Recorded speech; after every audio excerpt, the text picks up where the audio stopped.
Oh, shank the shot.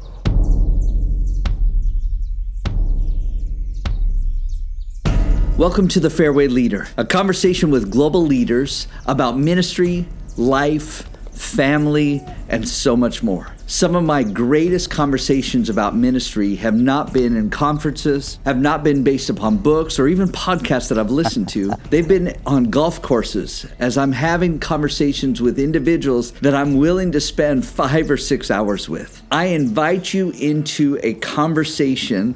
Welcome to the Fairway Leader.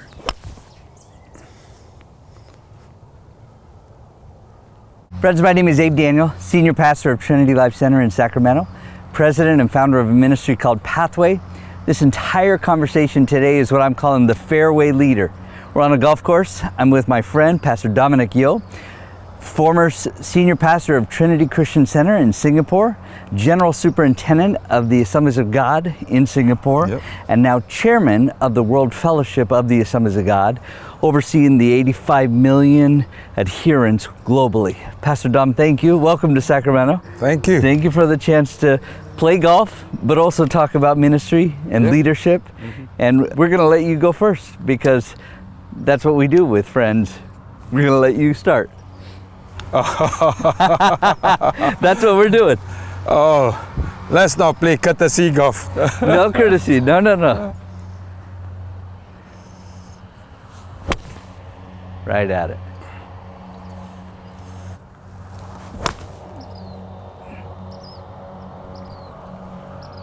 You guys aren't even watching where the ball went. That was perfect. Come on, guys. When you use the wrong iron, see, he's using a 5. Yes.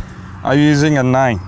The 5 goes a longer way. That's right. So when you use something that is insufficient, no matter how much you work at it, you're gonna be striving.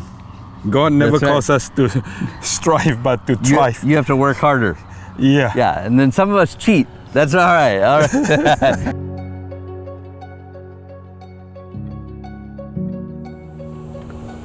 Pastor, tell me, how many years of ministry? When did you begin? Call of God, help me.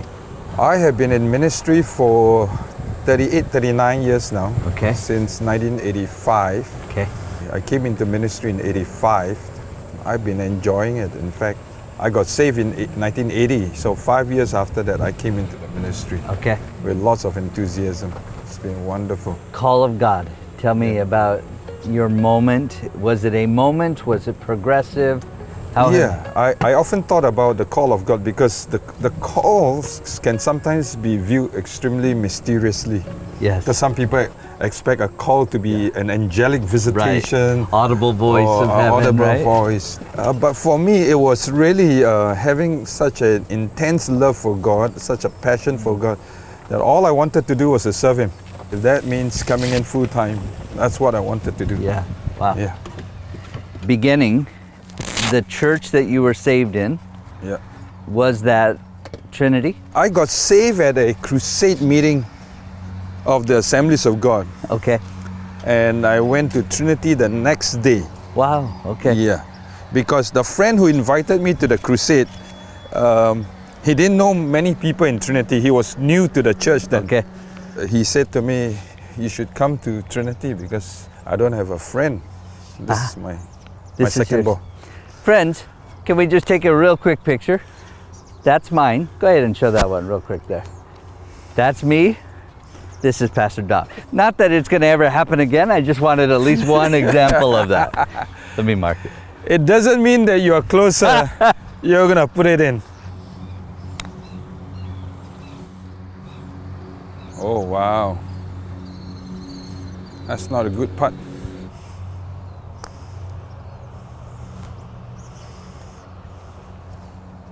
Let's not do that. Yeah, that was the first church I attended, and that's the only church I know. Wow. So to speak. Ooh. That was close. Pastor of that church was Pastor Naomi. Naomi Dowdy. She was a Assemblies of God missionary who had come, correct? Yep. Good putt.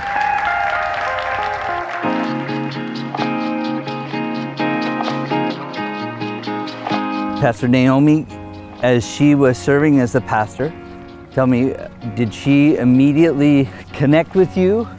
Was there, how long until that flipped before you were connected to her, her leadership? We connected the day I attended church. Okay, Because, so it was immediate. yeah, because it was obvious I looked different from everybody. Yes. You know, I had long hair.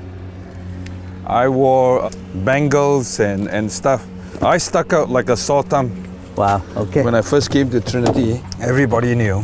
Yeah. You know. So I came down to the altars and she just connected with me. So Okay. we connected and she just told me the doors are open. Okay. Anytime if I need a prayer, need someone to talk to, she's Okay. always available. Wow. We had a good connection. That was so immediate. it was immediate. That's a rare thing to have that kind of access so fast with a senior pastor, larger ministry, but obviously a divine Sure. connection. At that time, Trinity wasn't a small church either. Yeah. It was already about 300 people. Wow. So in 1980, a woman pastor Yeah. with 10 churches. That's So- yeah. Yeah. It was amazing that we connected. And then she had a couple of pastors that watch over me. Okay. Obviously, because being a young Christian, being somebody that was living a life of vices, Wow. lots of vices. So we had strong discipleship in the house. That's amazing. Go ahead, Pastor. No. You won the.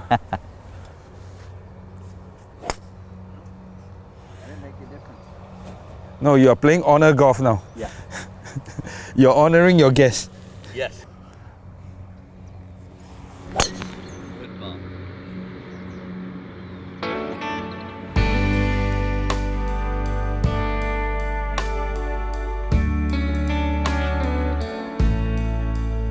So, Pastor, tell me real quick. Discipleship continues. So, pastors surround you, Yeah. and at some point, the idea of ministry begins. Was there a pastoral opportunity they presented? Was No. it Bible college? No. Was it- So what happened was that they were discipling me, but in the process of discipling, Got which it. many of us think of discipling as going through Bible study. Right. No, but it is really getting me into involvement. So with my ministry involvement, that was part of the whole discipling culture of Trinity. Okay.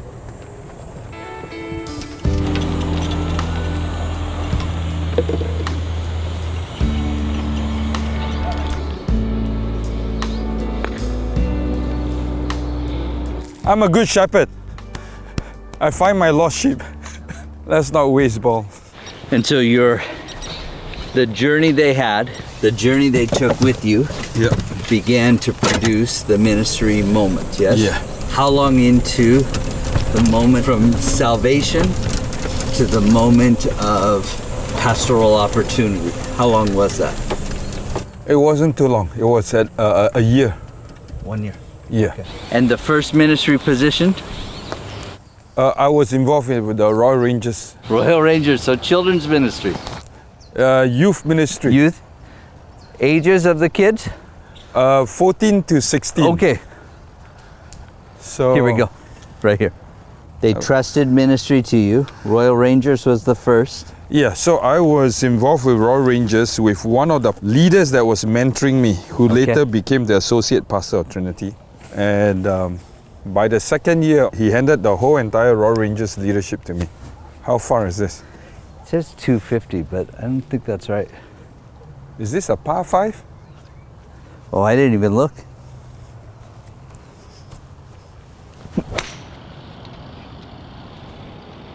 Okay, by the cut path. Yeah.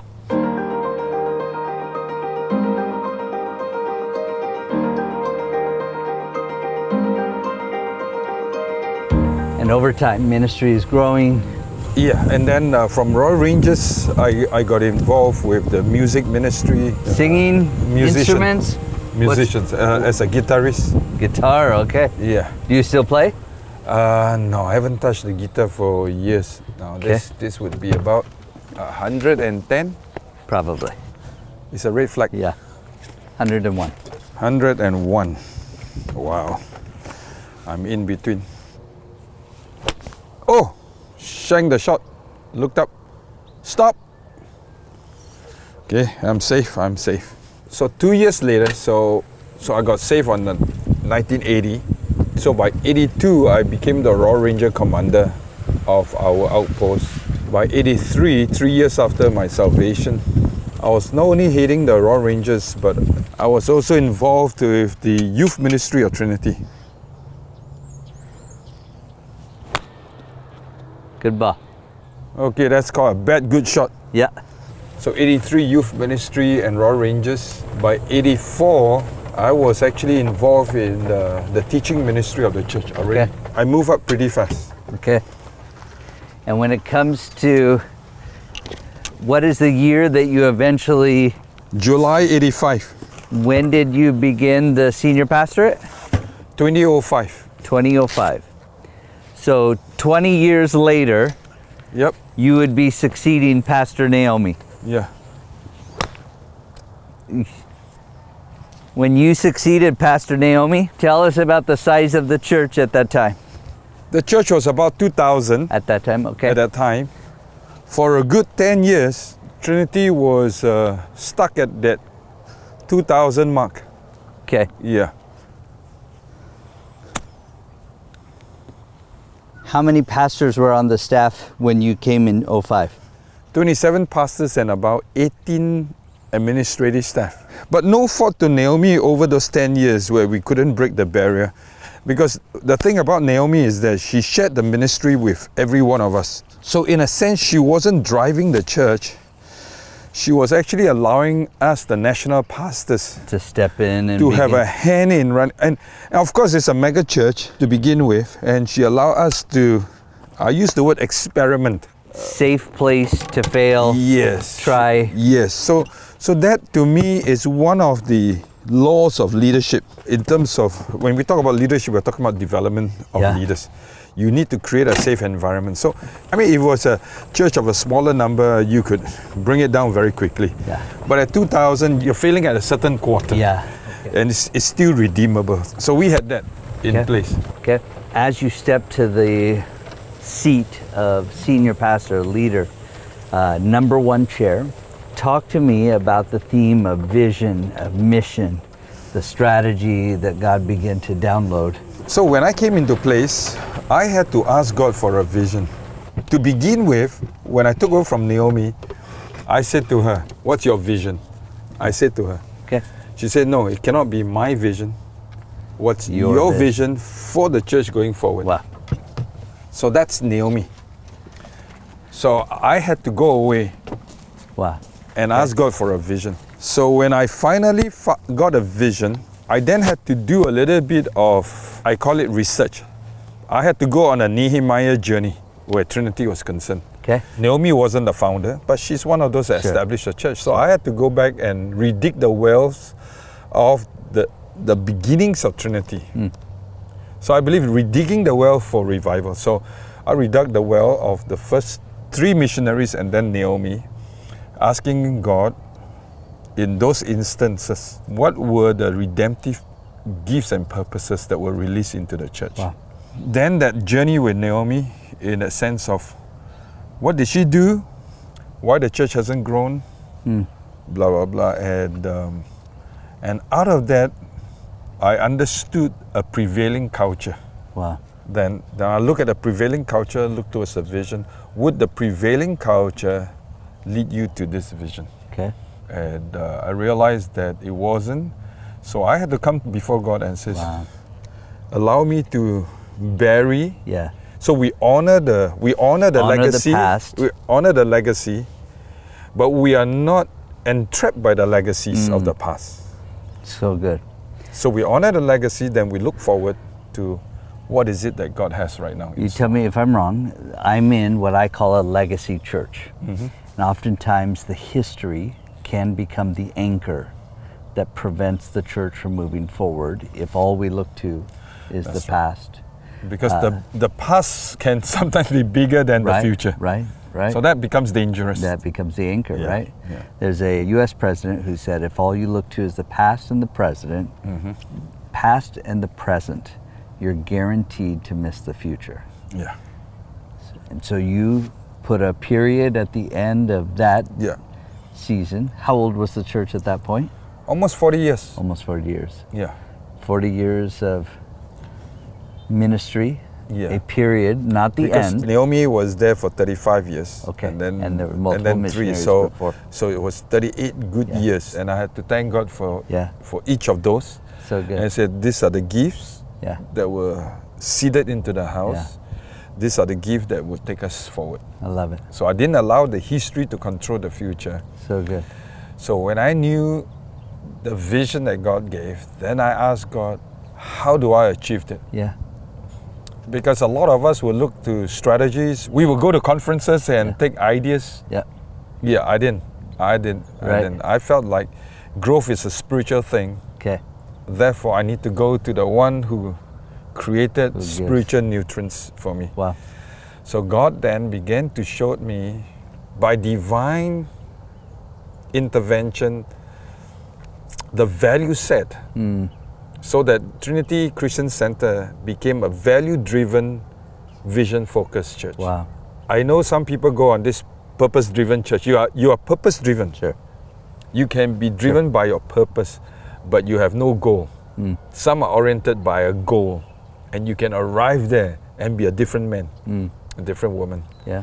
I wanted a church to be value-driven, vision-focused, so that when we achieve our target, we are also the person Wow. of the target.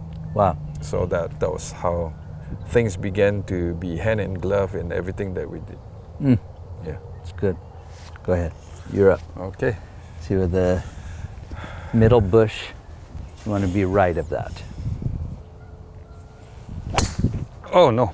Oh no. I'm safe. Come on back.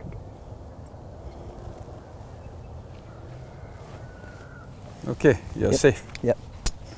As you began, value-driven, vision-focused, the team, God began to send you something I've celebrated related to the ministry of Trinity Christian Center is that the American church has a focus at times where it can become career, where people go from church to church.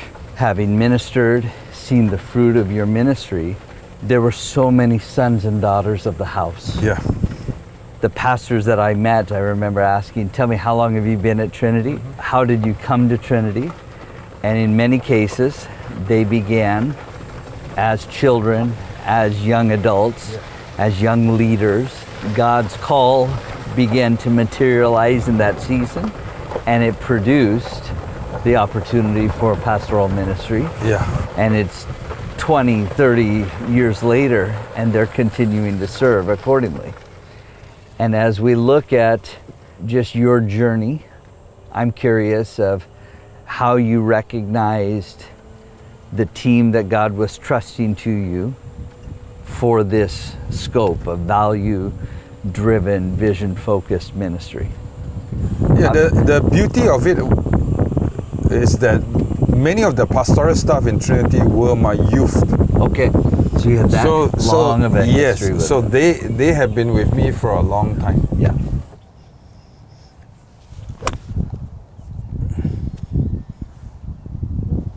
Stop.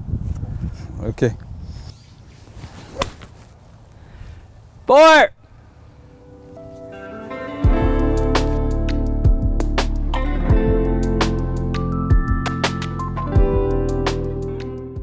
So to realize that the group that you had been trusted with in youth ministry. So in youth camp, many made commitments So to good. go full time. And so basically it allows me the opportunity to nurture the call for them. Yeah, so I was able to just keep nurturing the call. Okay, you're up here. I think I went right here. Okay. I had the tremendous opportunity of just nurturing the call of God in their life till they were of age to step into ministry. Yeah.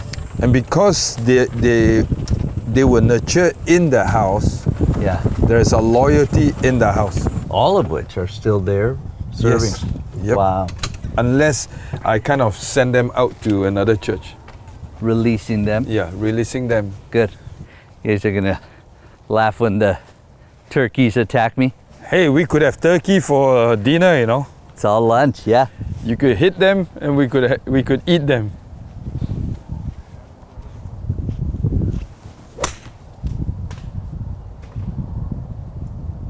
Yeah, good. Okay. Adam and Eve were Asians. We would have snake meat. I kid you not, in Taiwan, they brought me to a snake restaurant and we had snake noodle. Snake noodle. Yeah, the meat. We even eat the guts and everything. Everything. Yeah, so I've eaten some wild stuff. Even in Peru, they fed me picaro. Picaro. Yeah, picaro, which is a rodent. So amazing. And they want to take me to Costco, this place in Peru, where they eat guinea pigs. Guinea pigs are not Nice meat. guinea pigs.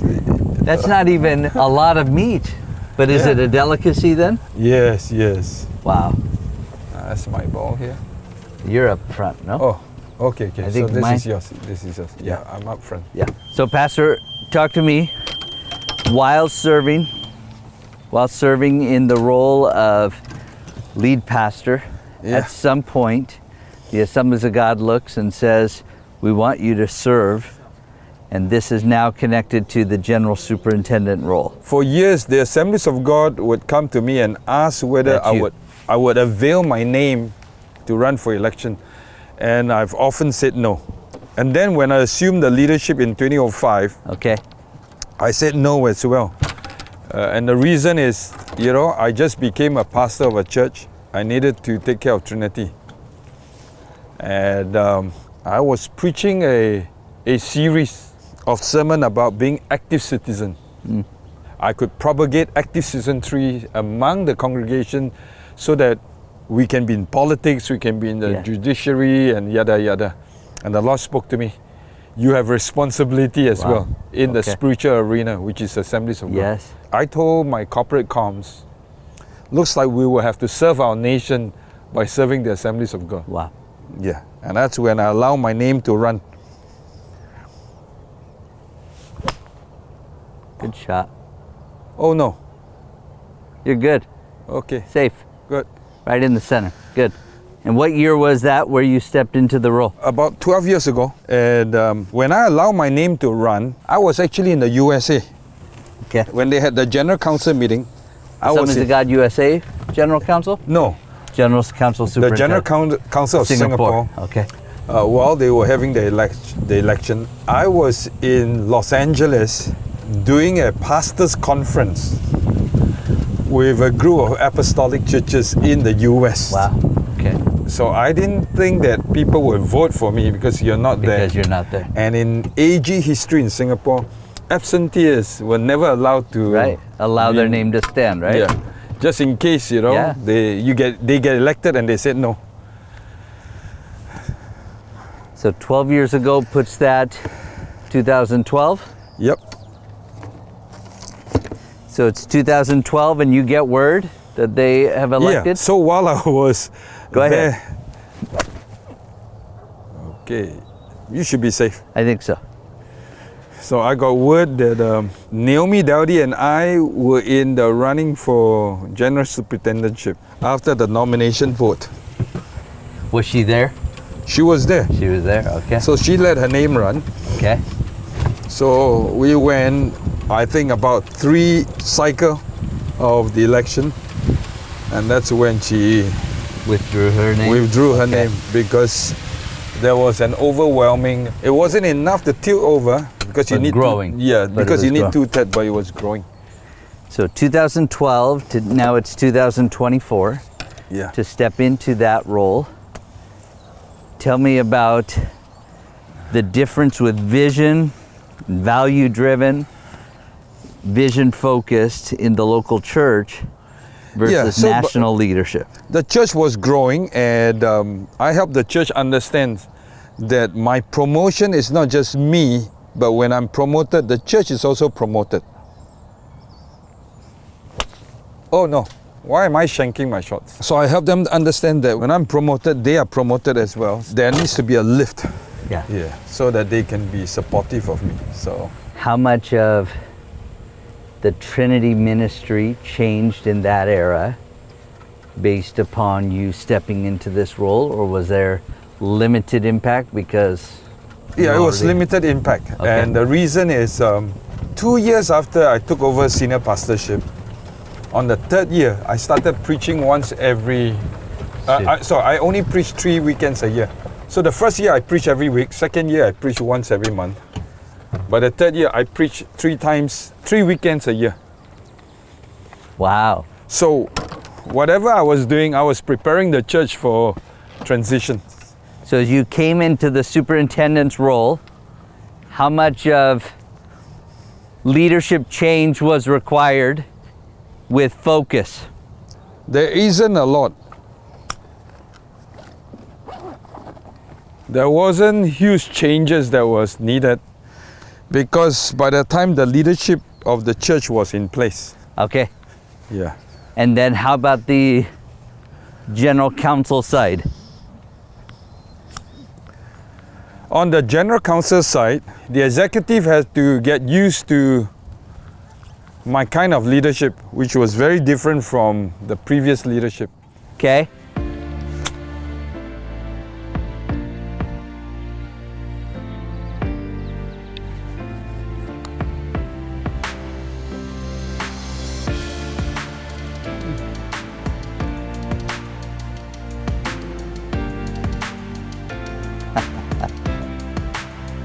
Thank you. Chicken. General superintendent function in Singapore. How much of that is leadership development? How much of that is pastoral care? How much is vision driven for initiatives and more? How would you define that? Leadership would always have to do with vision, so it doesn't matter. As long as we are leaders, we will always talk about vision. So to me, a great deal is leadership. When I look at my role as a leader, even whether in church or the Assemblies of God in Singapore or the World AG, vision must be a big part. Then comes training and development. Okay. Training and development is something that if you want to see your vision realized, you need training development, because without the training and the development of ministers, you will never reach. So then the third area is resourcing. Resourcing, okay. Yeah, so every great leader of churches and ministry needs to consider, number one, what's the vision? How big is the vision? And then the training needs that is required to achieve the vision. Then the resourcing, so that you make available resource or you find resource. And then number four, the infrastructure, which is then whether the organization is structured for that. Whether they can handle the growth that comes accordingly is dependent upon the infrastructure. Yes. So your infrastructure has to do with, number one, utilization of resource. Your infrastructure, number two, has to do with people's flow. Where do you put people? How do you organize people? And then where you want to take the people to. So you need those infrastructure to be put in place. Good. So these are areas that I concentrate on. In terms of percentage and all that, I'm not sure, but vision is always undergirding everything that we do. Good. So that when you bring training in, the training has to fulfill the vision. You are just mindless education. So some people are professional students for their life, but never get anywhere. So the accumulation of information is not as important as the usage of information. So good. So that's where training and development helps a person utilize. Then resourcing has to do with both finances, people, partnership. So you try to bring all those in, and then you need an infrastructure to then get this into place. So I think World AG that's exactly what I'm doing right now. Oh, that's nice. Oh, Pin Hai.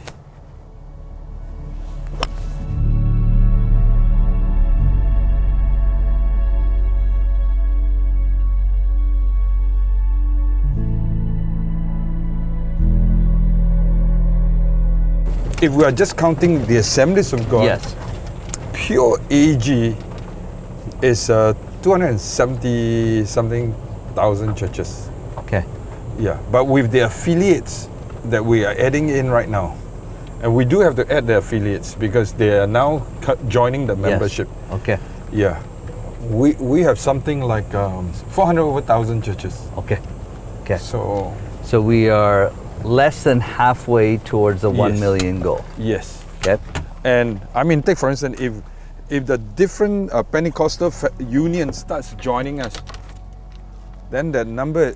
So that's part of the reason why I feel I may need to redefine the goal. Where did my first ball go? Straight out. Straight out. Okay, So we'll probably see it as we hit drive. here, and if Went into this. Yeah, went to the gang. Yeah. Okay, there goes.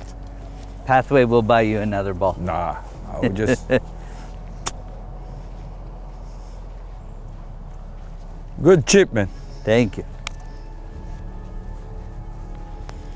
The greens are slow.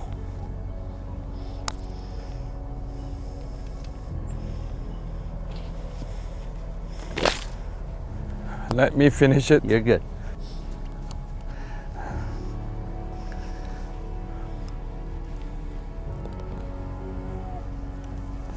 Good par. So, Pastor, we'll close out with amazing ministry vision, phenomenal opportunity for the global fellowship. This comes back down to the local church. Yeah. Local church being the focus of, that's who the Lord will return for. Yeah, Jesus gave his life for the church. For the church. And so when we come back to this theme of vision, how do you encourage the local pastor in closing words? What is your, not just advice, but the pastor who is in the trench, who has not seen the victory moments, who has battled with the overwhelming elements of day-to-day ministry, the trenches of frontline ministry? How do you encourage them with the vision renewal? How do you encourage them to see a value-focused, vision-driven, or I said it wrong, value-driven, vision-focused effort? I think, firstly, we need to help them understand that they are in a privileged partnership position. Whether your ministry is doing great or not, that's besides the point. The point is that God calls us. Yes. That is already a privilege, a cut above the rest. So I always feel privileged. Yeah. Thank you, Jesus, for the call. So I think if they can get back to that privilege of the call, Wow. that would encourage them. Number two, take a road down memory lane. When we first jumped into the ministry, we we began. came in with lots of zeal, Wow. lots of joy, and lots of promise. Yeah. Go back to that. Wow. So, number one, I'm privileged. Number two, the promise. Yeah. When I first came in, the promise. It's good. Yeah. And then number three, partnership. We need to encourage pastors by having others walk with them. Wow. 3 P's. That's why I say, if you can remember this 3 P, the privilege of the call, the promise of the call when I first came in, Yeah. and then the partnership in the call. So good. God gives us partners. God has never wanted us to walk alone. That's why Jesus says, I'm with you always. Always. He gave us the Holy Spirit. Yeah. But humanly speaking, we need others to connect with us. Good. So I think that partnership becomes very important when we have folks that are willing to walk with us. And I think, and this is where I will make this statement, the greater the success in a ministry, the greater the responsibility to do partnership. So if you are doing well, then I want to say to the pastors that are doing well, Yeah. find someone that you Good. could walk with. Good. Wow. Find someone to encourage today. Wow. Find someone that you can invest into. And make them better So good. than when you first meet them. Wow. Yeah. You and I met in 2021. Yes. COVID was still present, though we were on the other side of lockdowns and more, and especially in the state of California. And there was probably greater discouragement on my part as opposed to excitement. I never dreaded a day.